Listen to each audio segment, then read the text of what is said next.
গোবিন্দপুর নামে একটি গ্রামে বাস করত রাহেলা। তার দুটি সন্তান ছিল।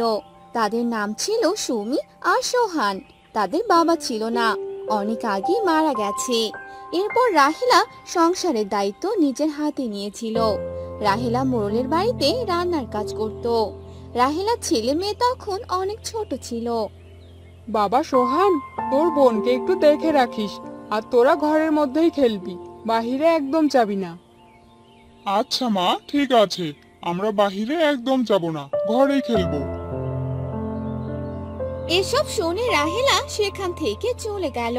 মোড়লের বাড়িতে অনেকজন থাকতো। তাদের সবার জন্য রাহেলা রান্না করত। আর যদি একদিন রান্নায় কোনো কিছু কম বেশি হতো, তাহলে সেদিন রাহেলাকে অনেক কথা শুনতে হতো। সেরকমই একদিন রাহেলা, রাহেলা।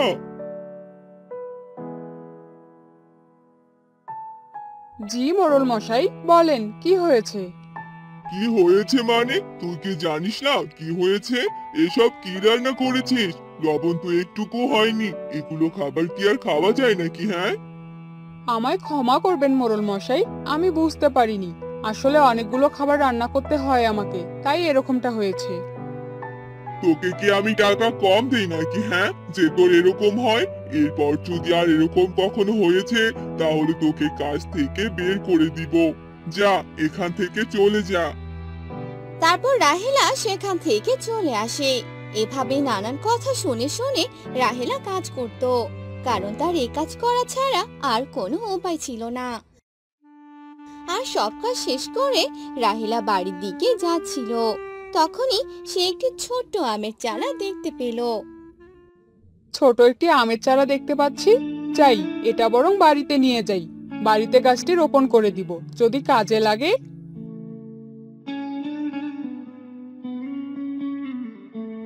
মা, মা, তুমি এসেছো? মা, আমার অনেক খিদে পেয়েছে। আমাকে এখন খেতে দাও। হ্যাঁ মা, আমারও অনেক খিদে পেয়েছে, আমাকেও খেতে দাও। আচ্ছা আচ্ছা, দিচ্ছি। আগে তো এই আমের গাছটি লাগাতে দে তোরা। এরপর রাহেলা সেই আমের গাছটি বাড়ির উঠোনে লাগিয়ে দিল আর পানি দিয়ে দিল। তারপর সবাই একসাথে খাবার খেয়ে নিল। এভাবে সেদিনটা কেটে গেল। আর সে ছোট আমের গাছটি আস্তে আস্তে বড় হতে লাগলো। আর রাহেলা সে গাছটির অনেক যত্ন নিত। একদিন সকালবেলা, মা দেখো, গাছটি কত বড় হয়ে গেছে। মা, এই গাছে আম ধরলে আমি খাবো। ঠিক আছে রে মা, গাছটা যখন আম দিবে তখন আমরা সবাই খাবো। মা, তুমি আজকে কাজ করতে যাবে না? না রে মা, শরীরটা ভালো লাগছে না, তাই আজকে যাব না।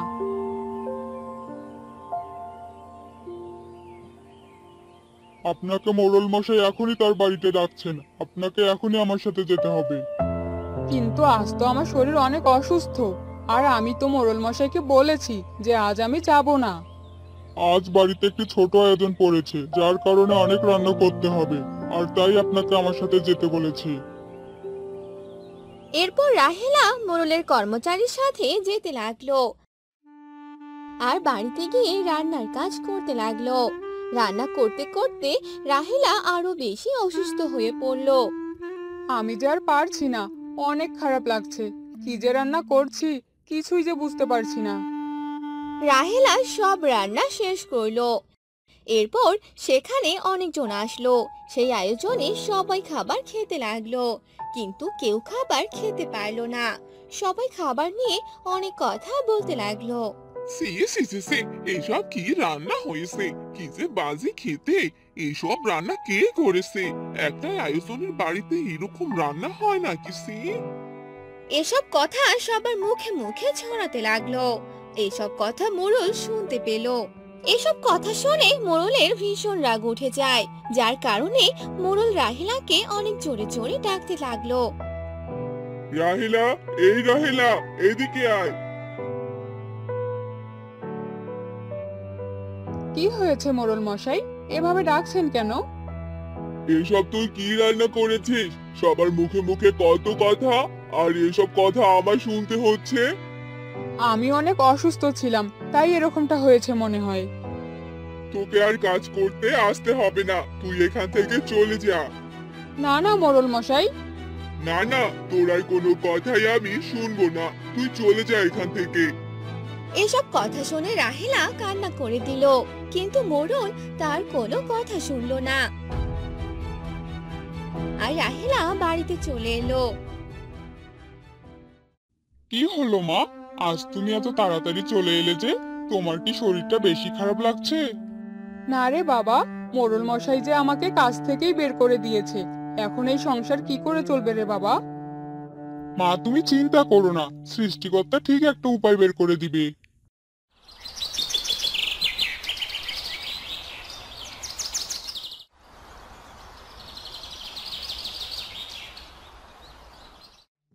এভাবেই অনেকদিন কেটে যায়। একদিন হঠাৎ করে রাহিলা মারা যায়। তারা দুই ভাই বোন একা হয়ে পড়ে। আর তখন সোহান সে আম গাছটার নিচে বসে কান্না করতে থাকে। বাবাও নেই, মাও যে আমাদের ছেড়ে চলে গেল। হে সৃষ্টিকর্তা, কোনো উপায় তো বলে দাও। তোমরা অনেক ভালো। তোমার মা আমার অনেক যত্ন নিয়েছে, যার কারণে আমি এত বড় হয়ে গেছি। আর আমার গাছে অনেক ফলও ধরেছে। তুমি চাইলে এই ফলগুলো বাজারে বিক্রি করতে পারো, আর সেই টাকা দিয়ে তোমার আর তোমার বোনের ভালোভাবে দিন কাটবে। তুমি কথা বলতে পারো, আর তুমি আমার অনেক বড় উপকার করলে। এভাবে কেটে গেল কয়েক মাস।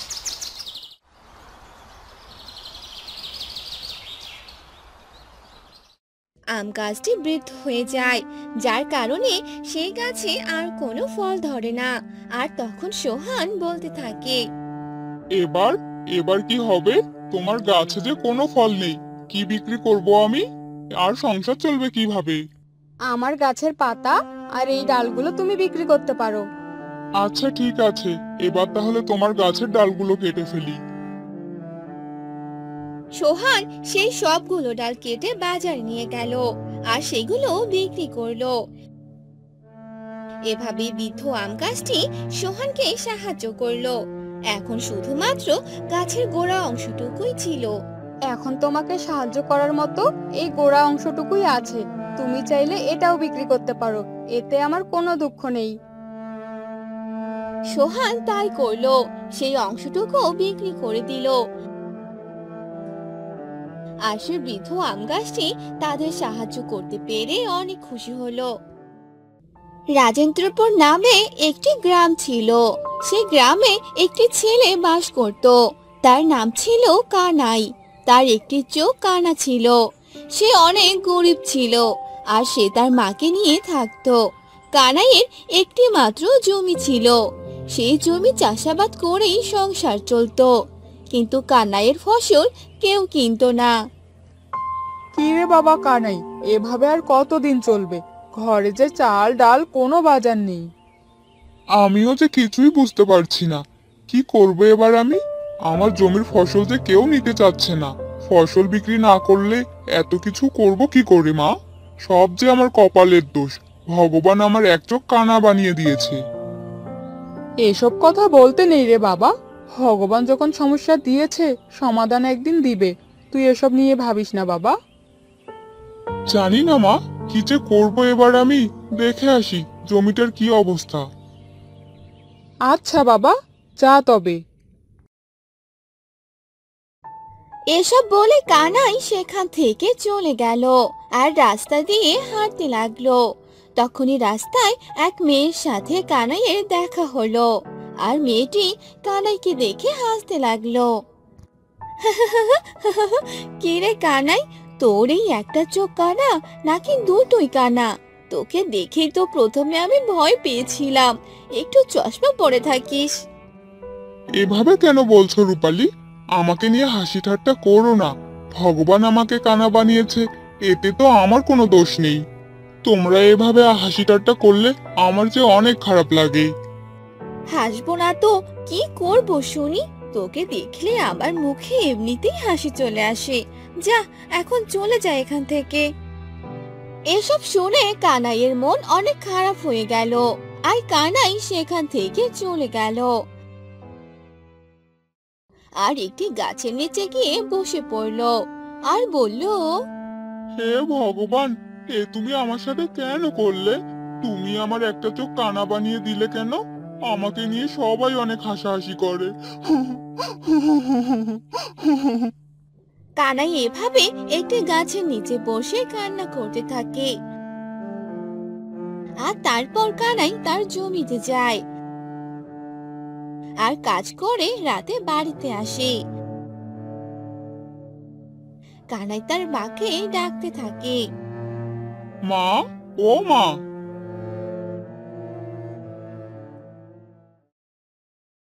হ্যাঁ রে বাবা, এই তোর বাড়িতে আসার সময় হলো।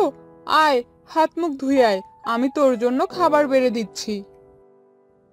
এরপর কানাই হাত মুখ ধুয়ে আসে আর তার মা খাবার বেড়ে দেয় আর কানাই খেতে ধরে। তখন কানাইয়ের মা কানাইকে বলে, হ্যাঁ বাবা, আমি বলছি কি, তুই একটা বিয়ে করে নে। বিয়ের বয়স তো পার হয়ে যাচ্ছে, এখন একটা বিয়ে করে নে।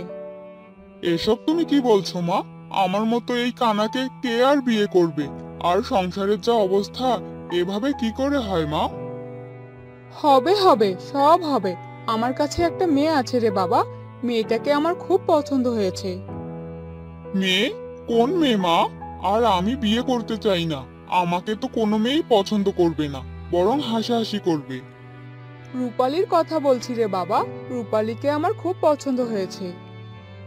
রূপালী? না না মা, এসব নিয়ে তুমি আর কথা বলো না। আমি এখন বিয়ে করব না।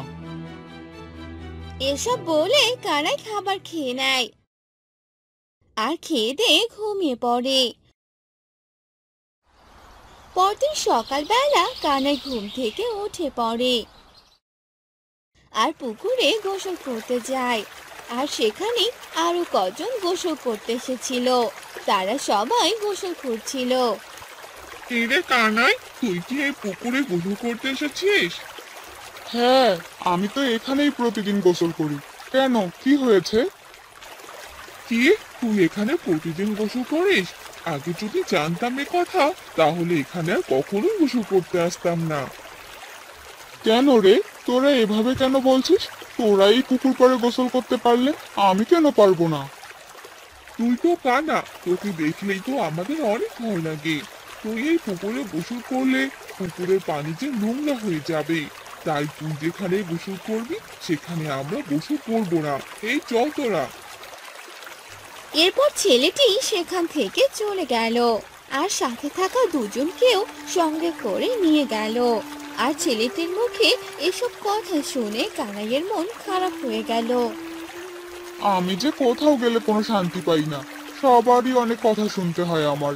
এ আমার কেমন কপাল, কেউ যে আমার সাথে একটু ভালো ব্যবহারও করে না। এসব বলে কানাই গোসল করে নেয় আর বাড়িতে ফিরে খাবার খায় আর বলে, মা, আমি আজ শহরে যাব, দেখি সেখানে কোনো কাজের খোঁজ পাই কিনা। আচ্ছা বাবা, ঠিক আছে, সাবধানে যাস।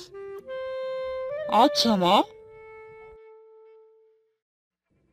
এরপর কানাই শহরের উদ্দেশ্যে রওনা দেয়, কিন্তু কোনো কাজই সে পায় না। যেখানে যায় সবাই তাকে বের করে দেয়। কানাই নিঃস্ব হয়ে বাড়িতে ফিরে আসে। এভাবে অনেকদিন কেটে যায়।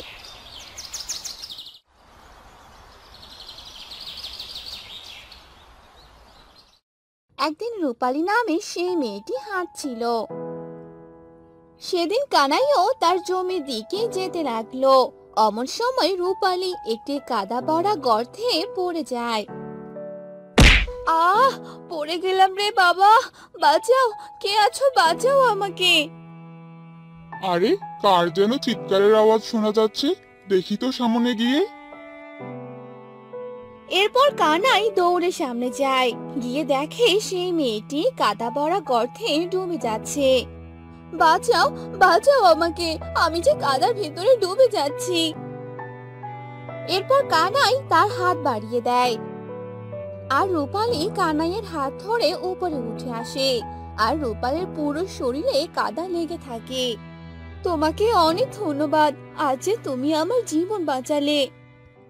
কি হলো, তুমি এভাবে মাথা নিচু করে দাঁড়িয়ে আছো কেন? আমি আর তোমাকে নিয়ে হাসি ঠাট্টা করব না।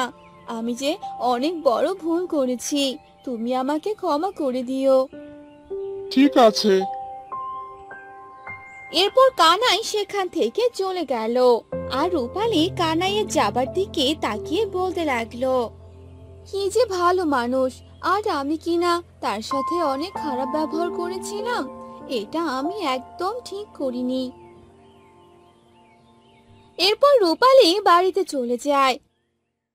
আর রূপালী তার বাবাকে বলে, বাবা, আমি আমাদের গ্রামের কানাইকে বিয়ে করতে চাই। এসব তুই কি বলছিস মা? তুই কানাইকে বিয়ে করতে চাস মানে কি? কানাই তো কানা, আর ওরা অনেক গরিব। কানা হয়েছে তো কি হয়েছে বাবা, কানাই অনেক ভালো, আর আমি ওকেই বিয়ে করব। রূপালী তার বাবাকে অনেক কষ্টে রাজি করায়। আর রূপালীর বাবা কানাইয়ের বাড়িতে খবর পাঠিয়ে দেয়। তারা সবাই রাজি হওয়াতে কানাই ও রূপালীর বিয়ে হয়ে যায়। আর এরপর থেকে কানাই আরো ভালোভাবে কাজ করতে থাকে। এখন কানাইয়ের সাথে সকলে অনেক ভালো ব্যবহার করে। আর কানাইয়ের সবগুলো ফসল অনেক ভালো দামে বিক্রি করে। এরপর থেকে তারা সুখে শান্তিতে বসবাস করে।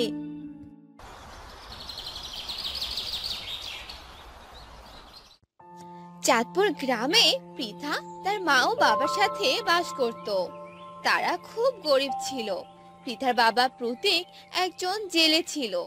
অন্যের পুকুরে গিয়ে মাছ ধরে দিয়ে যা পেত তাই দিয়ে সংসার চালাতো। একদিন, ওগো শুনছো? হ্যাঁ বলো, কি হয়েছে? ঘরে তো কোনো বাজার নেই গো, আজ কি রান্না করব?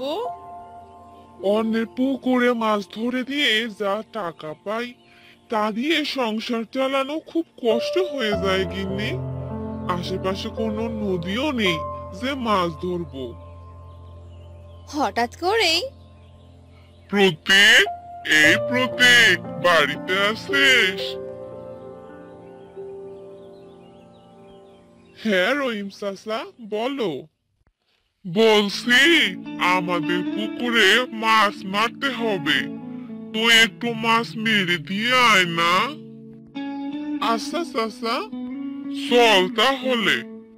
গিন্নি, আমি যাচ্ছি, আসার সময় বাজার করে আনবো। আচ্ছা যাও।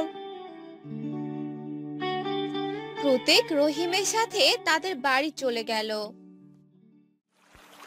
এই পুকুরের মাছ মেরে দে। আচ্ছা চাচা। মাছ মারা শেষে প্রতীক, বলছি কি, এখন তো হাতে কোনো টাকা নেই, তুই এই চিংড়ি মাছগুলো নিয়ে যা। আচ্ছা চাচা। প্রতীক মাছগুলো নিয়ে নিজের বাড়িতে চলে যায়। আর বাড়ি যেতে যেতে অনেক রাত হয়ে যায়। গিন্নি, ও গিন্নি, এদিকে এসো। হ্যাঁ গো, বলো। এই চিংড়ি মাছগুলো নাও, রহিম চাচা দিল। মনে হচ্ছে এখনই বৃষ্টি নেমে পড়বে, আমি বরং এই চিংড়িগুলো ঘরের চালে রেখে দেই। একটু পরেই অনেক বৃষ্টি শুরু হয়ে গেল। ঘরে না কোনো বাজার নেই, কি রান্না করলে তাহলে? খিচুড়ি রান্না করেছি গো, খিচুড়ি। আরে বাহ, এই বৃষ্টির দিনে গরম গরম খিচুড়ি। হ্যাঁ গো হ্যাঁ। আজ তো মজাই এসে যাবে।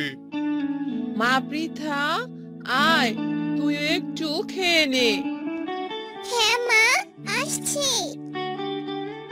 তারা সবাই মিলে রাতের খাবার খেয়ে নিল।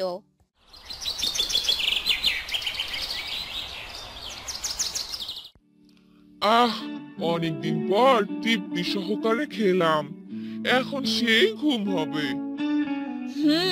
এবার শুয়ে পড়ো। পরের দিন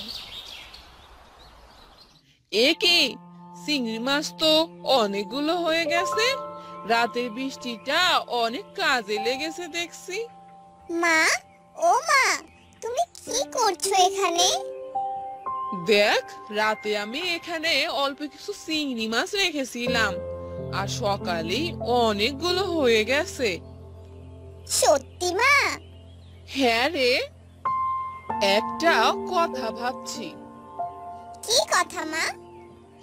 আমাদের তো কোনো পুকুর নেই, তাই আমি ভাবছিলাম ঘরের চালে চিংড়ি চাষ করব। কি বলো মা, ঘরে চালে চিংড়ি চাষ? হ্যাঁ রে হ্যাঁ। পৃথা ঘরের চালে চিংড়ি চাষের জন্য সবকিছু ঠিক করতে লাগলো।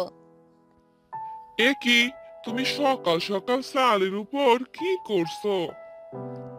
ঘরের চালে চিংড়ি চাষ করবো গো, চিংড়ি চাষ। আরে পাগল হয়ে গেলে নাকি তুমি? আরে না গো, তুমি আমাকে কাল যে চিংড়ি মাছগুলো দিয়েছিলে সেগুলো আমি চালের উপর রেখেছিলাম। রাতের বৃষ্টি পেয়ে আরো অনেকগুলো চিংড়ি মাছ হয়ে গেছে। বলো কি গিন্নি? হ্যাঁ গো, আমাদের তো নিজস্ব কোনো পুকুর নেই মাছ চাষ করার, তাই ভাবছি ঘরের চালেই চিংড়ি চাষ করব। তোমার আইডিয়া তো দারুণ গিন্নি। দেখতে হবে না বউটা কার।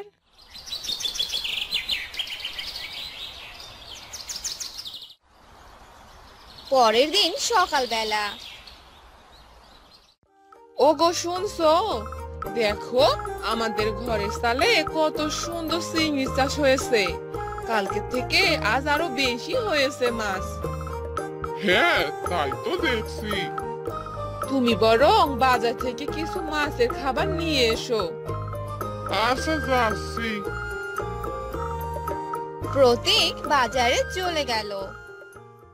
সাগর দাদা, আমাকে কিছু মাছের খাবার দাও তো। মাছের খাবার? তুমি কি করবে প্রতীক দাদা? আমার বউ চিংড়ি চাষ করবে গো। কিন্তু তোমাদের তো কোনো পুকুর নেই, তাহলে কোথায় চিংড়ি চাষ করবে? ঘরের চালে গো সাগর দাদা, ঘরের চালে। ঘরের চালে আবার চিংড়ি চাষ হয় নাকি? প্রতীক মাছের খাবার নিয়ে বাড়িতে চলে গেল। এই নাও গিন্নি মাছের খাবার। দাও।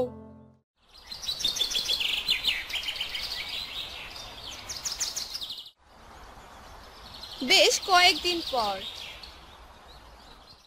ওগো শুনছো, চিংড়ি তো ভালোই চাষ হচ্ছে দেখছি।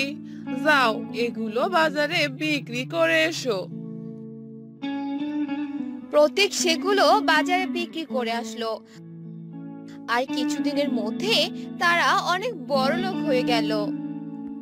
কই গো প্রতীক দাদা, ভালোই তো ঘরের চালে চিংড়ি চাষ করেছো।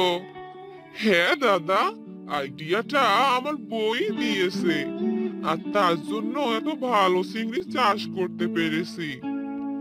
ভালোই তো, এখন বউ পেয়েছো। দেখতে হবে না বউটা কার।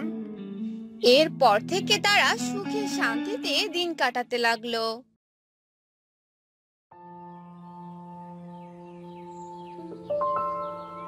কিরে কান্ত, কোথায় গেলি রে বাবা? দেখো কাণ্ড পাগল ছেলের। তুই এই সকালবেলা পুকুরে কি দিচ্ছিস শুনি? এই তো মা, পুকুরের মাছগুলোকে খাবার দিচ্ছি। তুই কি আমার কথা রাখবি না?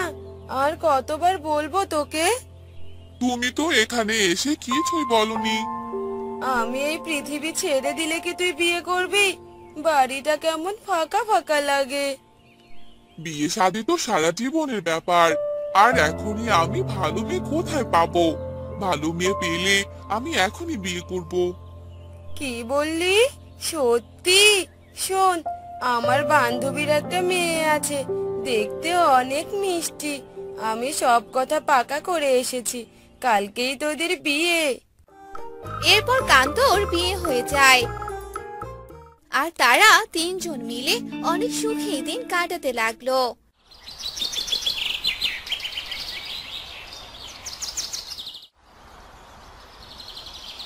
একদিন বৌমা, কোথায় গেলে তুমি? এদিকে একবার শুনে যাও তো। হ্যাঁ মা, বলুন। আজ একটু চিংড়ি টক রান্না করো তো। আমার কান্ত যে অনেক পছন্দ করে, ছেলেটা খুব খুশি হবে। চিংড়ি টক? এই চিংড়ি তো আমার অনেক পছন্দের। আমি এক্ষুনি যাচ্ছি মা। কান্তর বউ চলে যায় আর রান্নাঘরে রান্না করতে থাকে। আর একটু পর রান্না শেষ হয়ে যায়। কই তোমরা, ঘরে এসো, রান্না যে হয়ে গেছে। সবাই চলে আসে আর কান্তের বউ তাদের খাবার দিতে থাকে। আর তখনই বাহির থেকে কে যেন ডাকতে থাকে। বাড়িতে কেউ আছো? আমি যে অনেক অসহায়। বৌমা, দেখো তো বাহিরে মনে হচ্ছে কেউ এসেছে। না করো না কিন্তু, কি চাই দিয়ে দিও। এই বুড়ির জ্বালায় শান্তি করে খেতেও পারলাম না। এই বুড়ির এখানে কি চাই? এভাবে ডাকাডাকি করছে কেন? মারে, আমার যে খুব ক্ষুধা পেয়েছে, আমাকে কিছু খেতে দিবি মা? আমার খাবার নষ্ট পছন্দের, দে না, দে না একটু খেতে। এই বুড়ি, যাও তো এখান থেকে। একদম বেশি কথা বলবে না। কোথা থেকে যে আসে এরা, যত সব।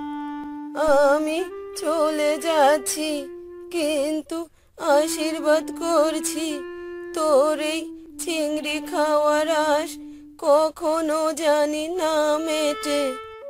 এ কথা বলে বৃদ্ধা সেখান থেকে চলে যায়। আর কান্তর বউ ঘরে চলে আসে। বুড়িমা কি চলে গেছে? খেতে দিলে না যে? না মা, খেতে দেইনি।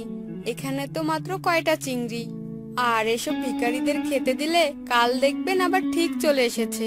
ছি বৌমা, এটা তুমি একদম ঠিক কাজ করনি।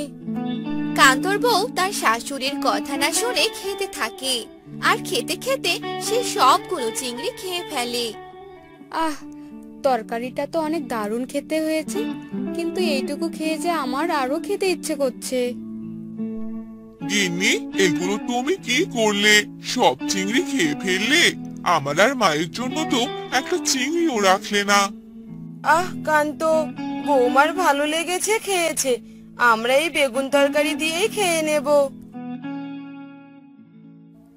এরপর তারা খাবার শেষ করে আর কান্তর বউ বাসন মাজতে থাকে। বৌমা, বাসনগুলো মাজা হলে এই মাছগুলো কেটে নিও। যা গরম পড়েছে, নয়তো এই মাছগুলো নষ্ট হয়ে যাবে। বাসন মাজা শেষ করে কান্তর বউ মাছ কাটতে থাকে। মা ছেলে মিলে শুধু আমায় হুকুম করে আর সারাদিন একাজ ওকাজ লেগেই আছে।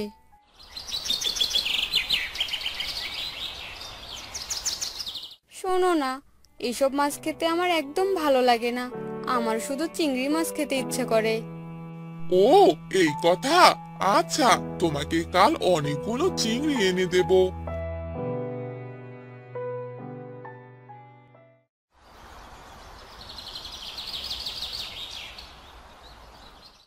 কই গো গিন্নি, কোথায় গেলে? এদিকে একবার এসে দেখো। কি হলো কি? এভাবে ডাকছো কেন? তুই আজও চিংড়ি এনেছিস? দে বাবা, আজ চিংড়ি আমি রান্না করব। বৌমা, তুমি ঘরে গিয়ে বসো।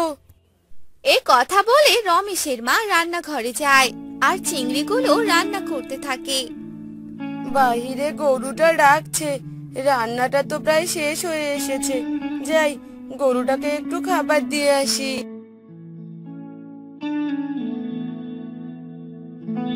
আহ, রান্নাঘর থেকে কি সুন্দর গন্ধ আসছে। মনে হচ্ছে রান্নাটা হয়ে গেছে। যাই দেখে আসি। কান্তর বউ রান্নাঘরে আসে আর চুপি চুপি সব চিংড়ি মাছ খেয়ে পালিয়ে যায়। একটু পর কান্তর মা রান্নাঘরে আসে।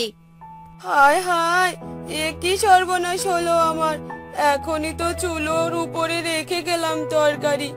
অতগুলো চিংড়ি কে খেলো? এবার কি করব?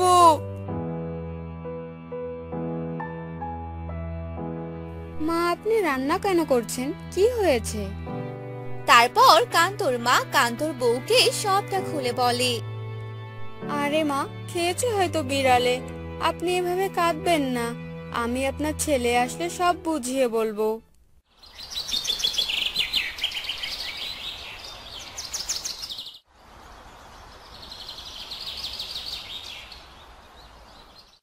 না, আর পারছি না, এই চিংড়ির গন্ধে যে আমি পাগল হয়ে যাচ্ছি।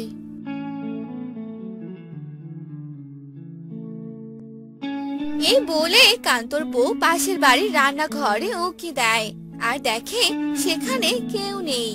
কান্তর বউ চুপি চুপি সেই ঘরে ঢুকে চিংড়িগুলো চুরি করে খেয়ে নেয় আর বাড়িতে চলে আসে। আর এভাবে কান্তর বউ রোজ কারো না কারো বাড়ির চিংড়ির তরকারি চুরি করে খেত, কিন্তু কেউ তাকে ধরতে পেত না।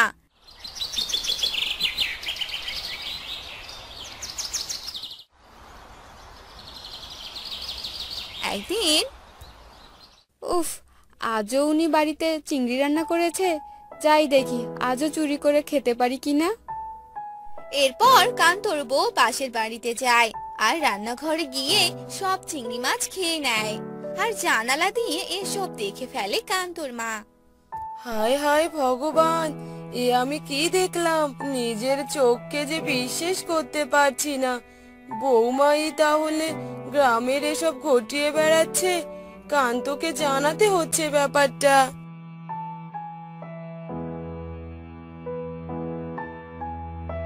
বাবা কান্ত, কান্ত, কোথায় তুই? তাড়াতাড়ি এদিকে আয়, সর্বনেশে কাণ্ড ঘটে গেছে যে।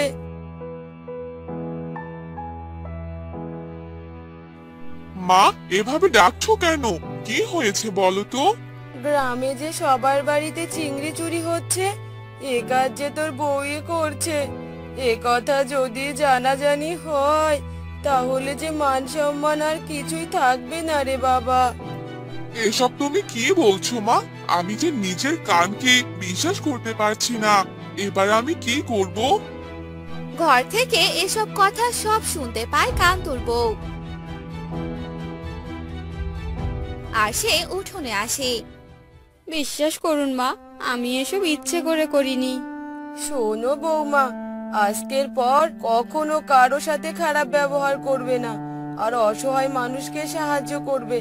তাহলে দেখবে তোমার এই বদ অভ্যাস পরিবর্তন হয়ে যাবে।